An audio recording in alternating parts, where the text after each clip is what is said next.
Hi everyone. So basically I'm in Cali because I'm going to Cal Day tomorrow, which is UC Berkeley's admitted students day. So I did get into UC Berkeley and now it's one of my top choices. I just flew in from obviously Seattle right after school, and I forgot to eat dinner, so I got myself Subway, and then I forgot that I had Burger King, sorry, and then I forgot I had Subway in my backpack, so I'm also gonna eat that like a little fatty. But yeah, and then today I think I'm just gonna stay awake until my friend gets here because their flight literally lands at like 12 a.m. but it's fine, I'll be awake anyways. And then tomorrow we're gonna be up bright and early to go to Cal Day. Okay, so I got medium fries, mozzarella sticks, I have my Subway, and then I have ranch, and then I have Sprite mixed with fruit punch. Okay, I already tried the fries and they're like really nice. They're like crunchy and warm and really yummy. So I'm happy about that. So let's try the mozzarella sticks that are really skinny. 그럼 저는 무슨 특성이 있을까요? 이게 차라리 Good. 아끼려는 This is really good. 정치이지만 I'm satisfied. 이건 중기시에 집중이 I know this is good because I always get this. 그래서 이곳에 아지트를 둔 거야. And then we're K-dramas. So, yeah. 글쎄. Okay, so basically it's a little past 12 right now, and they're supposed to land in like a few minutes, I think. But I'm like low-key tired, so if she doesn't like text me within the next 10 minutes that she's landed, I'm sleeping. So, see you tomorrow.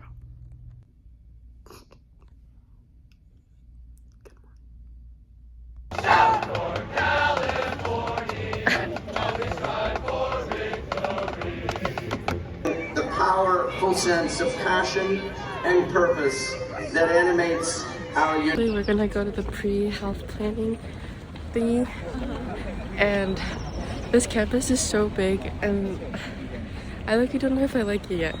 Yeah. But low-key the sun allergy is getting to me because I'm like crying. I was like crying throughout the whole session for the College of Letters and Sciences, but yeah, we'll see. Crazy.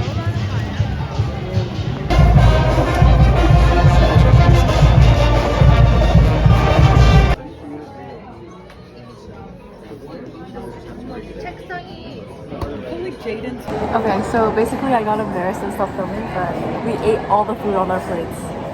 Now we're eating dessert. Okay, the food here is like it's a little bit above edible. Yeah. So I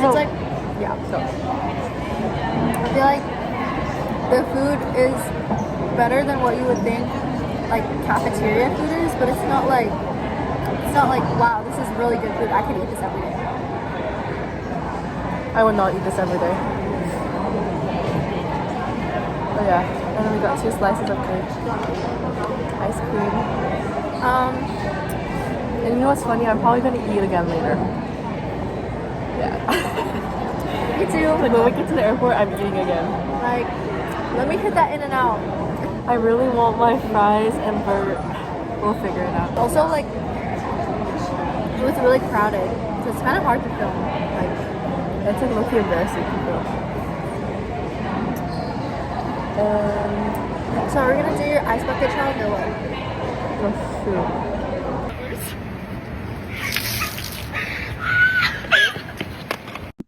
Okay, hi. It is now May 2nd, and I've made my college decision yesterday, or 2 days ago, and I literally just wanted to talk about college and like choosing a school that you're not mentally satisfied with. And I feel like, I don't know, I guess this is like a way for me to cope, kinda, and for more people to understand the college process. I feel like if you are a high achieving student, it's really difficult to like kind of accept the fact that you won't be going to a T20.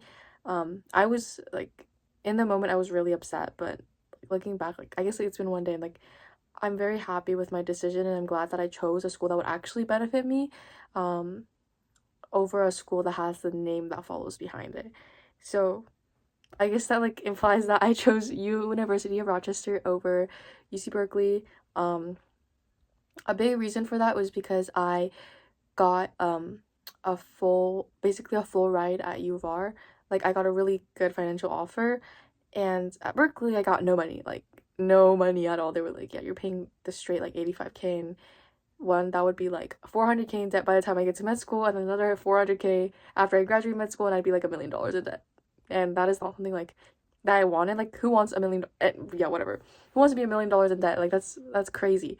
So I guess that's what made my decision, and I'm really happy actually, because U of R offers a lot of good research opportunities. They have amazing classes, apparently amazing faculty, okay food. Location is a little mid, but they have a lot of good opportunities that I feel like I have more chances to get as compared to Berkeley, where I have to be super competitive always and have a difficult time kind of adjusting to a super competitive environment.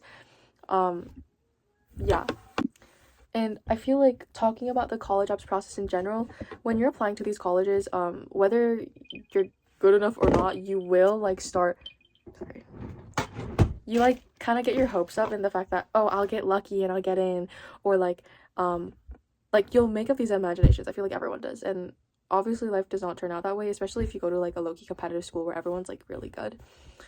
So you'll be disappointed in your results unless you get into every school. Then like don't listen to me, but like the college apps process is really draining physically and mentally, and I feel like nobody really prepares you enough for that, or nobody really tells you like, oh, you should. Nobody like told me anything about college apps other than, oh, it's pretty stressful, and that's about all the information I got. And honestly, I don't know how helpful that was, because I felt so lost, so isolated, so like, and I couldn't ask anyone. College counselors are like $200 an hour. Like I'm not trying to spend all that money. So I feel like there still needs to be methods that kind of help students better understand the college apps process, and like free resources that kind of guide them in a way that like will help them succeed. But then again, I feel like it's what you make of it, and also like it also depends on how many schools you apply to. Like I feel like I was kind of pressured to apply to a lot of schools. Like most everyone I know applied to 20 plus, and so did I, and I feel like that was not the move, because like half these schools I'm like thinking about it, I'm like, man, even if I got it, I would not go to these schools. Like, and even though I got it, I was like, why did I apply here? Like I would not choose this school over UW, which is my state school. So I don't know, I guess a tip that I have is like actually do your research about schools, and especially if you have a state school that you're okay with going to, don't choose schools that you would not go to over your state school. Like for example, like I said that UW is my state school, and it's a really nice school, and I got in, and I was like looking at like UC Irvine or UC San Diego or like Fordham, or like schools like, or like Reed College, like schools like that. They do have low acceptance rate, like 20% for UC Irvine and like Reed, and like 50% for Fordham and like UCSD. But I was just thinking about it, but I would not choose those schools over UW. So why did I even apply and waste my time on those essays that I could have spent somewhere else? So I feel like doing your research and like kind of spending the time to like understand your standing on your college is really important. And yeah, and I guess like, okay, this is like the last thing I want to say, because it's like turning into a rant of me just like talking about the college apps process. I feel like I'm definitely gonna make a video about it later, because I feel like it's a resource that a lot of students need, especially if they can't afford those like $3,000 like college counselors or whatever. But like I guess it is like in a way really embarrassing when you like say your school and everyone's like, what? Like, because they've never heard of your school. So it's like I'm kind of sad, but like, because I don't get to say like, oh, like I go to like Berkeley and everyone knows what that is. But that's a passing thing. Like it's really not that deep. Like it is deep to me now, but I know in the future, like probably like in a month or two, I'll be like, bro, this is like not that deep. And in the end, like choosing what you know what's the right decision for you. And I guess taking the time to actually understand yourself, and choosing a decision that will benefit you is, I guess, the really important part. And for me, I'm pretty satisfied with my decision, and I'm really excited for my next 4 years. And although I will like forever have that like pit of regret of not choosing a T20 school. I feel like it was the best decision I could have made, and I'm really happy, kind of. And I know I will be like thanking myself when I'm applying to med school and I have like no debt. So yeah, that's my little rant about colleges and choosing a school, and like the stress of no one telling you how to do it if you don't have an older sibling or if you're not rich.